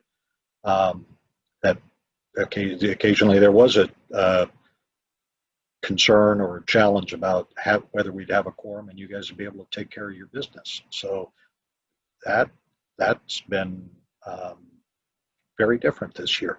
Thank you guys for that. Hey, Steve, Dennis here.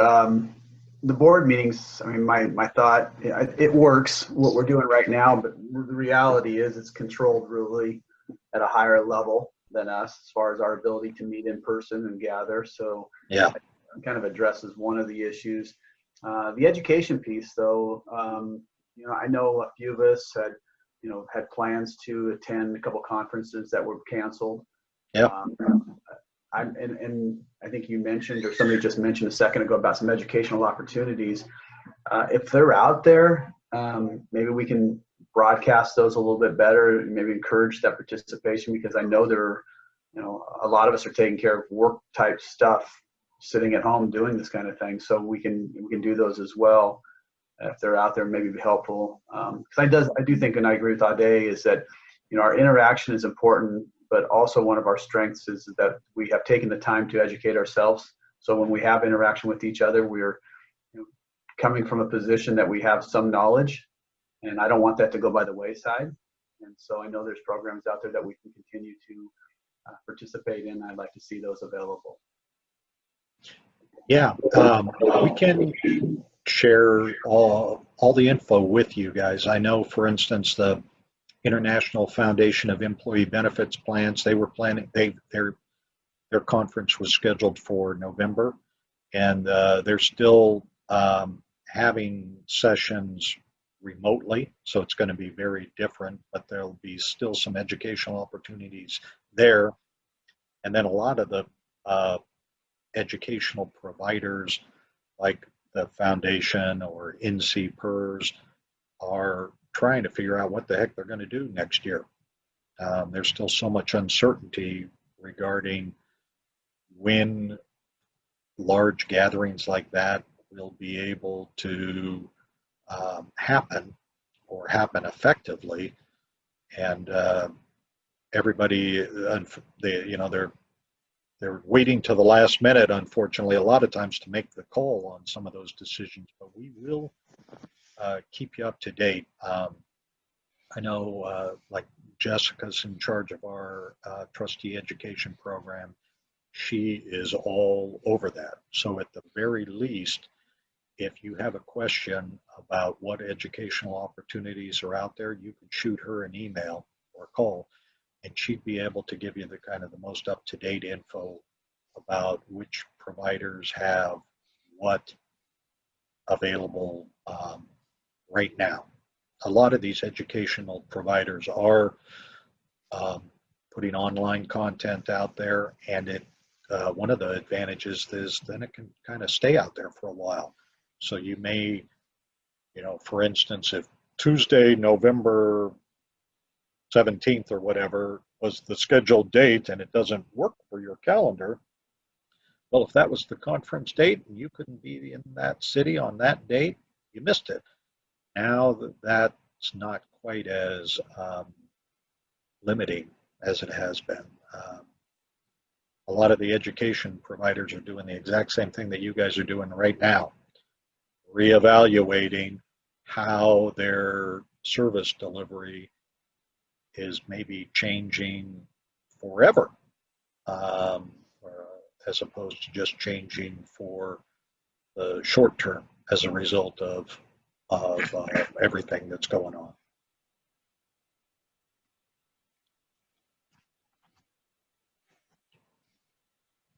I know I've still got expectation interviews that I need to do with a few of you left, and then I think we're going to do a presentation like we normally do, where we summarize all those results. A lot of times that would have been a part of an all-day meeting if we'd had an all-day meeting today in the past on strategic planning, but we're going to bump that to probably December and give you guys everybody a chance to participate in those expectation interviews.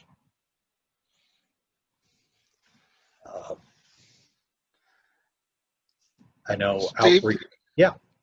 Yeah, this is Wolf. Mr. Chair, if I may, first apologies for joining late. I had a competing meeting this morning. I was able to toggle off of it and toggle onto this without leaving my chair, which certainly speaks to the benefits of being able to either WebEx or Zoom or Teams or however we're doing this. First, Steve, I commend you for bringing this forward this way. The ask of us sounds vaguely familiar to me. It's an ask we're making as a county government, first of ourselves as well as of our customers and citizens and residents of Pierce County, as to how we go forward. And now that we're in October, almost November of 2020, we've moved, I think, from the March-April period in which the question before us was, what do we do now? And what do we need to do now? Through the what do we need to do next, to a period now where we're actually systematically asking, what do we want to do next? We know that we're not done with the virus and the virus isn't done with us, so we think there's a period of time ahead of us where, to Mr. Lawson's previous comment, the externalities are going to continue to drive us and give us actually a window of opportunity to work through how we really want this to work. And I just wanted to underscore an appreciation for your asking of us and thinking forward about how we may want this to work from here forward. I want to turn the question around, though, to you. Mm-hmm. You're asking what our expectations for future delivery service are.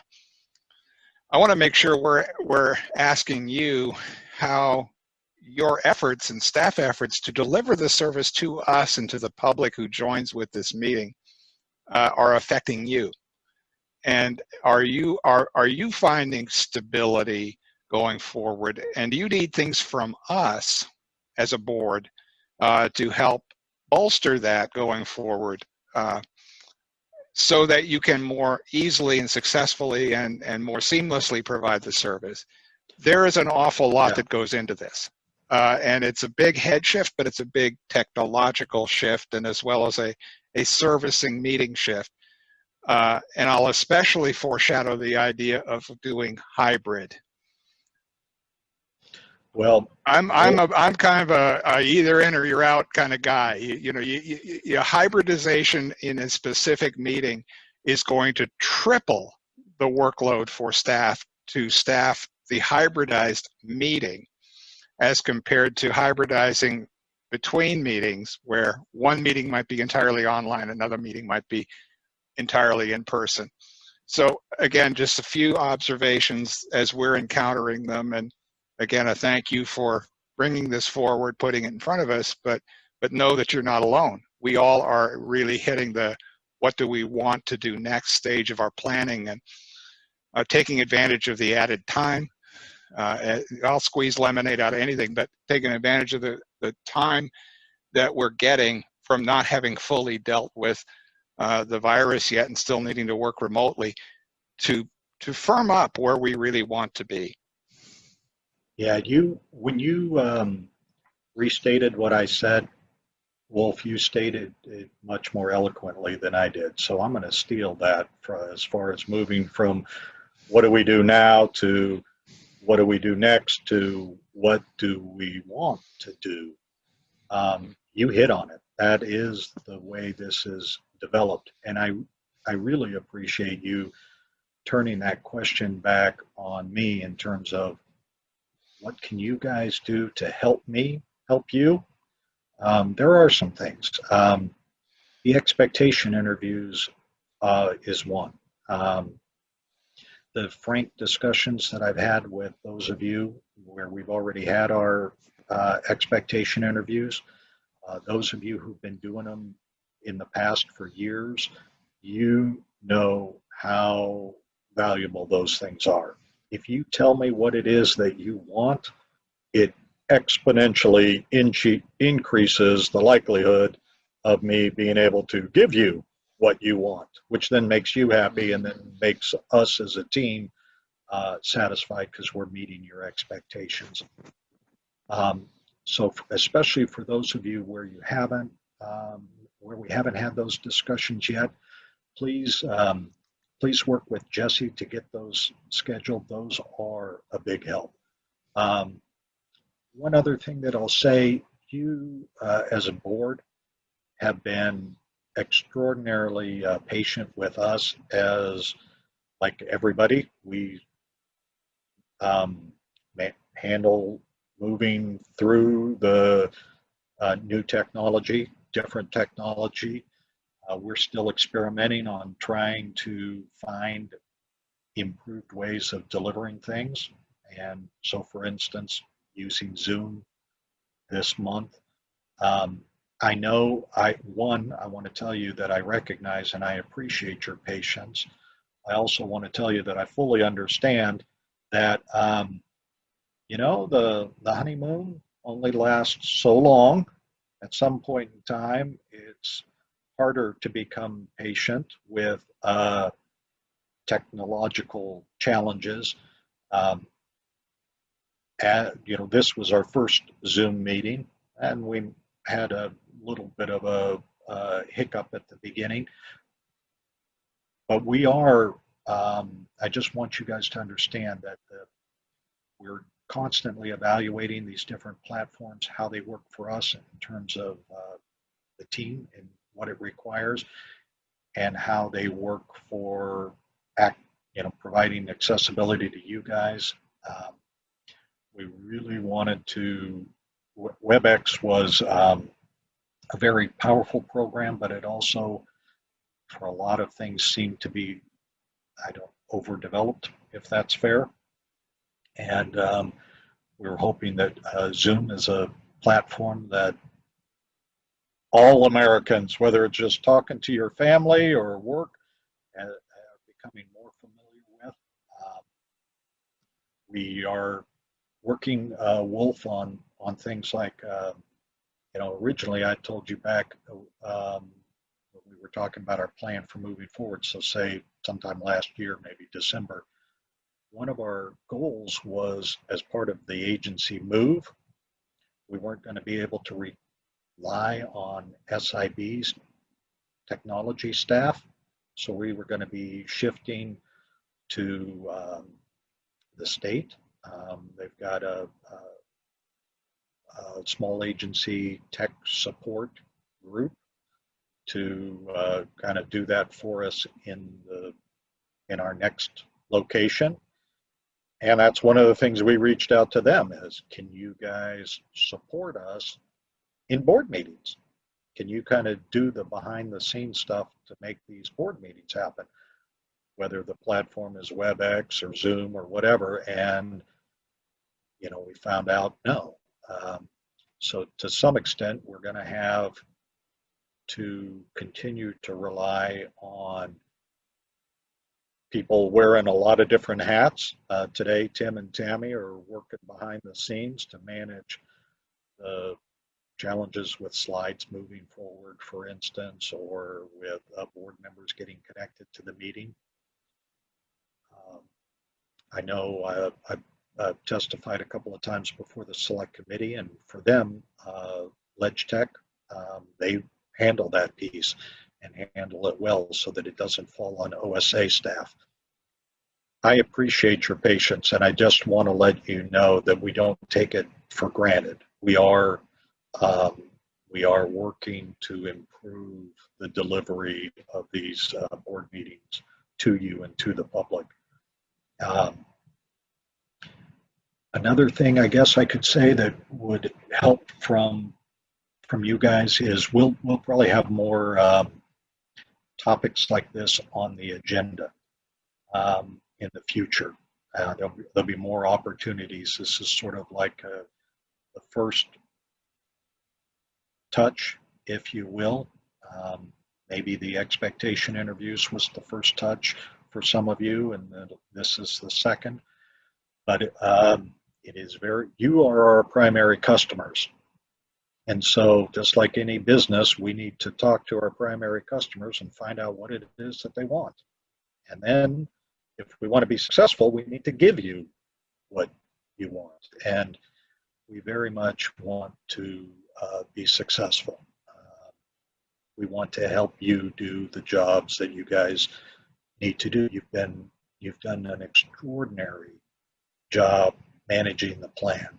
Almost by any standard that people come out for measuring plans, you guys, since the creation of this board, have hit it out of the park. And for those of you who were around when the board was first created, let's just say there were a lot of skeptics about whether or not you guys could do this job. I mean, I don't know if I've, I don't know if I've told you this, but for instance, when I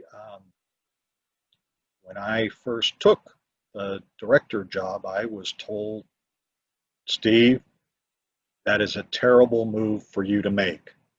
That board will be, as soon as the period expires for the legislature to amend an initiative, that board is going to be abolished and you're going to be out of a job.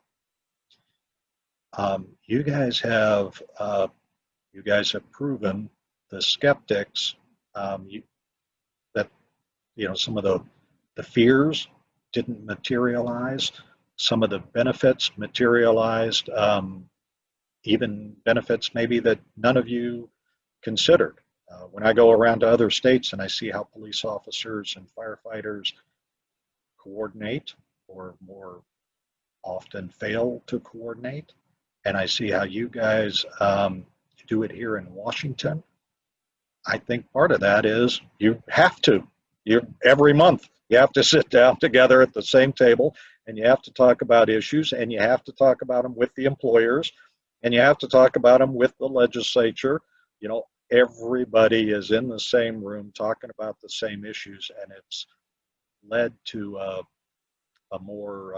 partnership that you don't see in all 50 other states. And I think that's maybe been, to some extent, a largely unexpected benefit of the board. But for those asks in the future,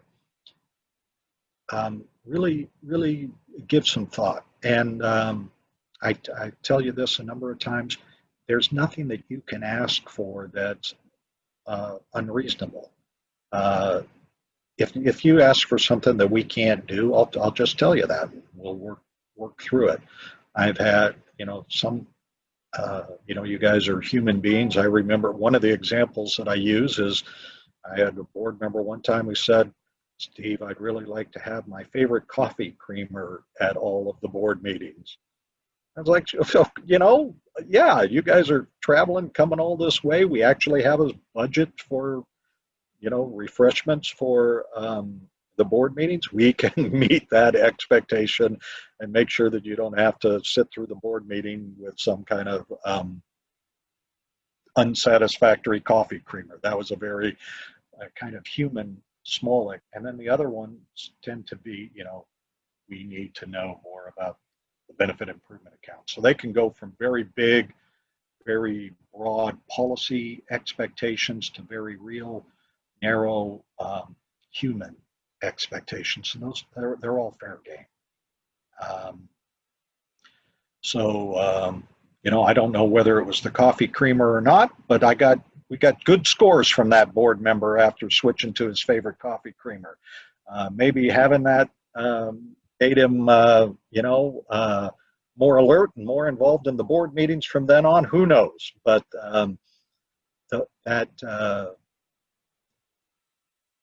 Wolf, we're going to be reaching out to you guys multiple times. We know we're online through session.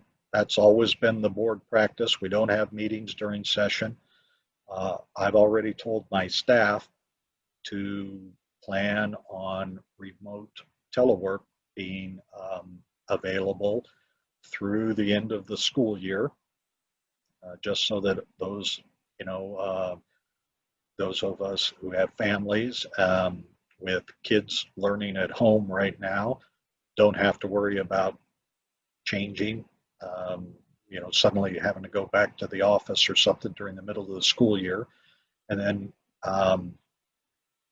by next year, when we are coming out of session and starting to talk about the interim agenda, we know we're going to have a lot more questions for you about what your expectations are for the next interim, both in terms of the typical things, what kind of issues do you want to talk about, but also in terms of the customer delivery expectations. And we might know more in April or May than we do now. I can tell you the move is still on. That's been moving forward. One example, and let me bring this up, is where are the board meetings going to be? So if you guys decide you want to keep having board meetings or some kind of hybrid meetings, where are they going to be? We've got some office space, but the plan to get into a building that had some board meeting space in it, that didn't happen. There's nothing like that out there that we can get in. So we're going to have to explore alternate sites for board meetings, or I guess a different way of saying it is all the board meetings in the future are going to be off-site. So what does that look like? Do you guys want to meet on the Hill in legislative hearing rooms? Is that even, how possible will that be? Sites, they can't really tell us right now when they'll be available to open up for you guys. The State Investment Board, they've had some reluctance in the past to allowing the board to continue to meet there after we move out of the building. But is that something that could change? Those are the kind of things we're thinking about. Don't have answers to all of them yet, but that we need to have. We're going to have to solve them one way or another before next June. And so I'll be talking with all of you individually and at these meetings between now and next June to get some of this stuff straightened out.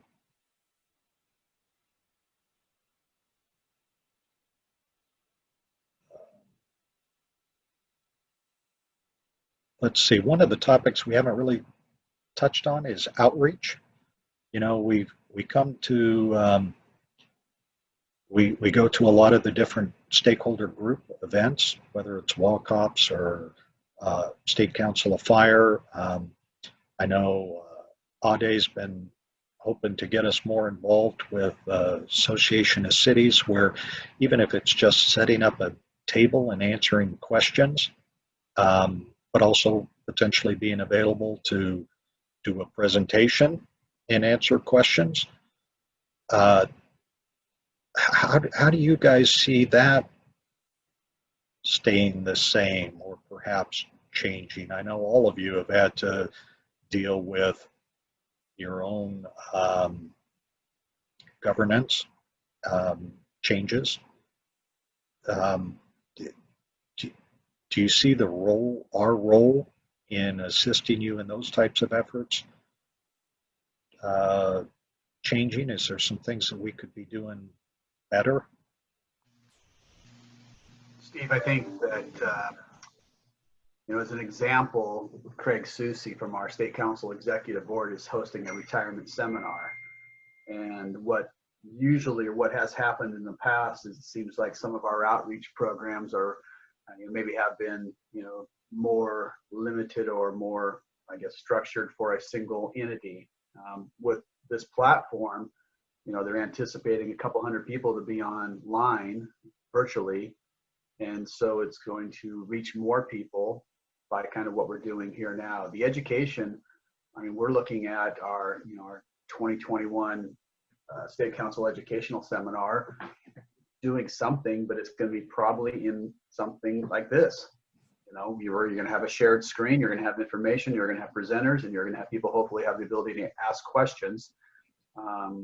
But the outreach potential, myself, I think it actually may be advantageous for some people, for a member and a spouse to sit in front of their computer and watch the information together.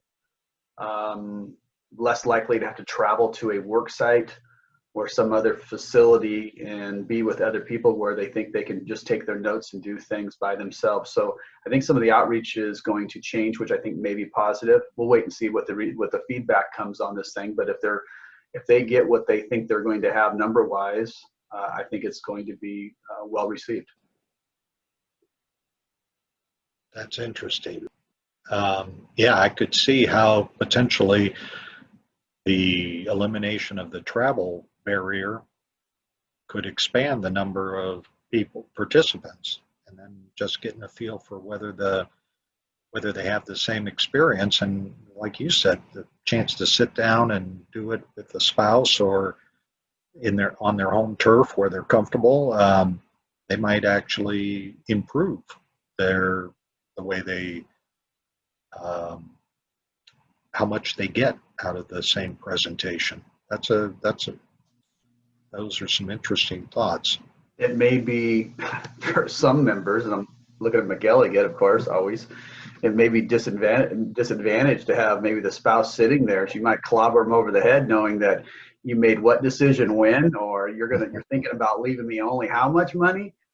So that could be a bad thing happening. They'll have to turn the camera off when the meeting starts to take place in Pat's case, right? So, yeah. And I know we got to hurry because Pat's already thinking lunchtime. I was just looking at the clock, and I know he's already forecasting what's happening. We do, for instance, one thing that maybe has been to some extent simplified by, we don't know where you guys are going to meet, is it made it a lot easier to put together a proposed meeting calendar, and you guys don't have to take any action on that, but that's in your materials, and we'll be following up with you guys with the date. So the dates. So all we didn't have to, like, for instance, coordinate with the SIB to find out what days the SIB boardroom is available. We just worked around what we were aware of as far as the calendars that are out there for all of the stakeholder groups, the calendars tentative, such as they are for all of the education providers. And then we'll follow up with you guys we'll get some more feedback from you in November, and then hopefully you'll be able to adopt the calendar in December for next year. And then once we know what dates you're meeting on, we'll find someplace. We'll find someplace for you if that's what, if meeting in person is still the expectation. So I wanted to at least throw that out there as to let you guys know that that was part of your materials. You could start doing part of your homework would be to go back and compare those dates, make sure we haven't missed anything. Sometimes the dates of stakeholder events or educational events change. And so if there is a conflict that we missed, let us know ASAP, and we can talk about that in November, sort through all of those conflicts. Steve, I know it's on the presentation, and if I go to, I've got a couple screens going, but if I go to our LEP2 board, can I pull just that calendar up itself? The proposed calendar. On this calendar that you're looking at? Yeah. That, I'm not sure if that slide was on the presentation slide or if that was like a bonus slide. If it's part of the presentation, it'll be out there on the website. Okay. I'm looking right now, yeah. If not, what we'll do is make sure that this proposed calendar gets emailed to all of you right after the meeting. Well, Dennis is looking at that, Steve. So let me get this straight. I'm not getting lunch today? No. All right. Do that. No right. Lunch today. But for instance, one of the things, like just looking at it myself, the fourth Wednesday in December is December 22nd. That is usually a conflict for some of you guys, even if it's not a conflict for educational providers. There's a reason why they don't schedule anything on December 22nd. It's because you guys are, might be conflicting with Christmas plans. So that's one thing that comes out to me. But those are the kind of things you guys can look at and sort of be prepared to talk about in November. Steve, I just answered my question myself. So I went back on our website.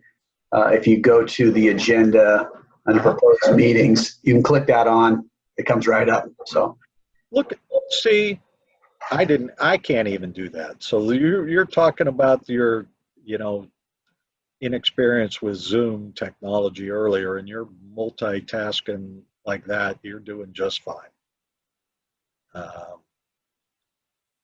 And then let me see. I didn't want to go over like regular normal business for you, like what's on the agenda for November or anything. But we'll be hearing from Jacob about all the updated, where all the different assignments, the policy topics are at, and we'll be hearing from DRS about some legislation or some initiatives that they are working on, and getting some of the regular updates. The timing of the military issue with the select committee is a little bit complicated. So one thing, when we talk to you in November, that'll be particularly important. You guys might need to be prepared to take action to help out the select committee. We'll sort through all of that. Did you guys have any questions about today? Is there something that maybe occurred to you after one of the sessions was over that you wished you'd brought up, or something occurred to you, maybe even just now, that, I'd really like to talk about that? We've got another, we've got a little bit of time. So if there is something, fire away. in all seriousness, I've got to move away to another meeting. So nice meeting. Sorry, I got here late. I was with Wolf on another meeting just before this one. So with that, I'm going to step away. Yeah, thank you both for your willingness to be able to kind of juggle multiple responsibilities. I know we've got some very high-powered board members. You guys have a lot going on outside of the Left 2 board, and I appreciate the attention that you provide to us. And thank you, Matt. Thank you. Take care, everybody. Dennis, are you just waving goodbye? That was one of the things that was interesting about the select committee. When somebody wanted to talk, it was just like school yesterday. They just hold up their hand on the screen, and then the chair would look around and look at the different videos and see whose hand was up and call on them. I thought that was that was fun to see. But anybody besides Pat that had something that you guys wanted to go back on, touch on, something different? It's all fair game.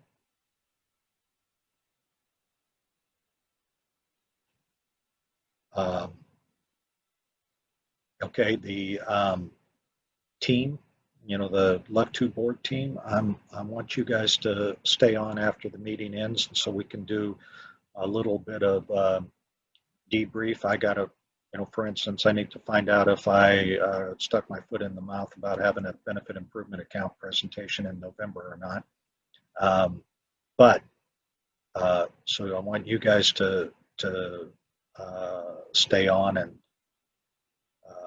we'll get you everybody set up so that we can all talk. Last chance. I know we've got a lot of notes. I do appreciate everybody's willingness to share. I know every board member that was here chimed in on at least one topic. And so thank you for that. The discussion is helpful for us. I know you guys feel it helps you to hear from each other, but it also really helps us to hear you guys talking to each other about what's important. So then it helps us prepare to get you what you need.